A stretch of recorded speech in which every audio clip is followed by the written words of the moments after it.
Today we're talking about one of the most popular butterfly fish in the aquarium hobby that comes out of the Indian and Pacific Oceans. Let's talk about that.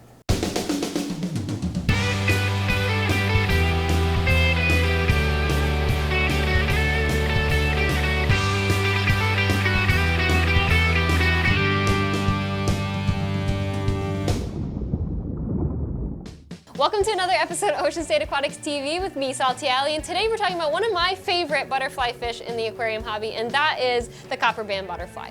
Copper band butterflies are one of the most popular butterfly species in the hobby, and undeniably so. They're so beautiful, and they've got such a beautiful pattern and coloration, and they're just so peaceful and majestic as they swim around your tank.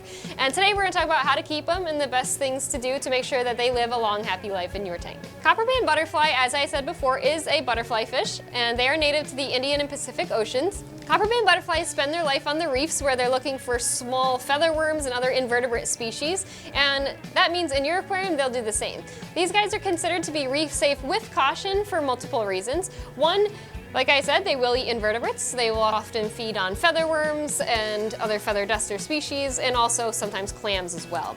And sometimes, in rare occasions, they will also feed on corals as well. One of their favorites being acans and other meaty LPS corals. So if you have a lot of money in scolies and acans in your tank, this may not be the fish for you. Most people have really great luck keeping them in a reef as long as it's large and it provides plenty of rocky areas where they can search for other worms and invertebrates to eat. The copper band butterfly gets the size of up to 8 inches, so a minimum tank size of 125 gallons is required for them. I also would not suggest keeping them with other conspecifics such as other copper band butterflies or other butterfly species in general, as this can sometimes cause some territorial aggression. In a large enough tank, such as 250 or larger, you may be able to get away with it if you add them at the same time, but it's usually not recommended. Copper band butterflies are extremely docile and also very fragile, so we usually don't recommend keeping them with anything too aggressive, as they will easily become damaged or injured in the process.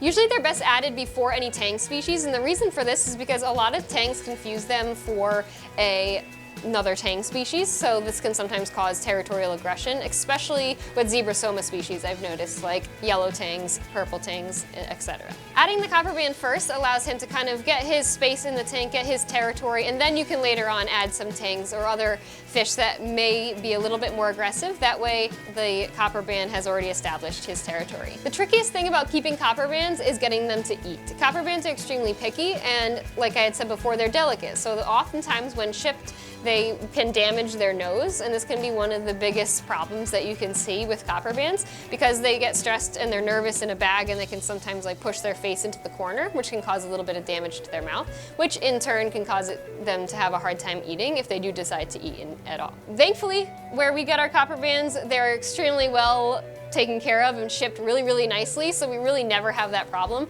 and they come in fantastic. These two that I have here today are already eating frozen food, which is amazing, but just keep in mind, just because they're eating frozen food here doesn't always mean they'll start eating right away at home. Sometimes they will, because of stress, kind of revert back to not eating, and it takes a little time getting them to eat. Like I said, this is the hardest part about keeping a copper band, is getting them to eat frozen food. The best thing to do is to offer them things that are small, such as brine shrimp. Everything usually will start eating brine shrimp right away. So you offer that and mix with mysis shrimp as well. And then you can also, if that doesn't seem to work, you can also feed clams on a half shell as well. Clams are a big part of their diet, so if you drop a little frozen clam in a half shell that's thawed out in there, that usually can entice them to eat pretty quickly. But like I said, these guys are already eating frozen food, so they're doing fantastic already.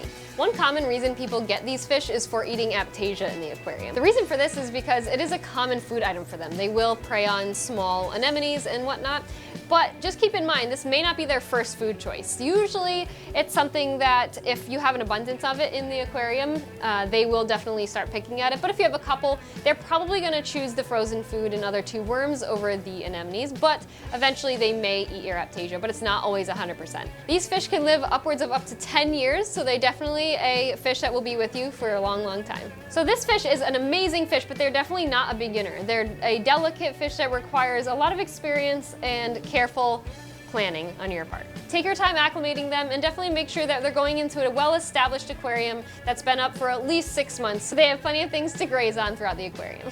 Thank you so much for watching another Species Profile with me, Salty Alley, here at the Wakefield location. If you guys like what you saw today, definitely come on in and check them out, and you know what to do. Keep it salty, baby.